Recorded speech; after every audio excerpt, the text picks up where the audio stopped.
মাদারীপুর ৩ আসনে কেন্দ্রীয় বিএনপির গণশিক্ষা বিষয়ক সহ সম্পাদক আনিচুর রহমান খোকন তালুকদারকে আসন্ন ত্রয়োদশ সংসদ নির্বাচনে দলীয় মনোনয়ন দেওয়ায় নেতাকর্মীদের নিয়ে আনন্দ মিছিল ও মোটরসাইকেল শোভাযাত্রা করেন।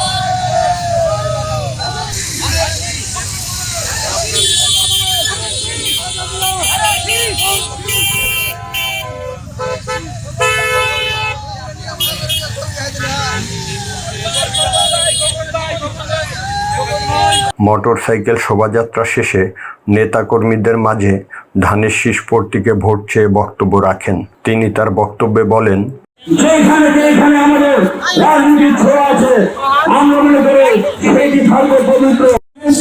সাংগঠনিক সম্পাদক খন্দকার মাসুক ভাই সহ আমাদের থানা বিএনপি ফজলুল ব্যাপারী, মাহবুব মুন্সি সহ যত আমাদের কেন্দ্রীয় নেতা এবং বিএনপির নেতা আছে, কর্মী আছে, এটা সবাই ধানের শীষে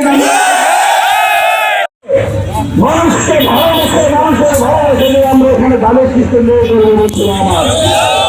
আমরা আগামী দিনে আমাদের যত নেতৃবৃন্দ আছেন তত শীষ আমরা দেখতে চাই।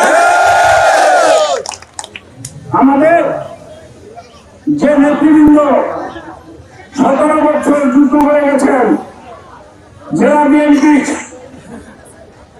আমাদের আবু মুন্সি সাহেব, আমাদের কবির কাজী সাহেব, আমাদের জাফর আলী সাহেব, আর বিএনপির যিনি মাদারীপুরের আমাদের অভিভাবক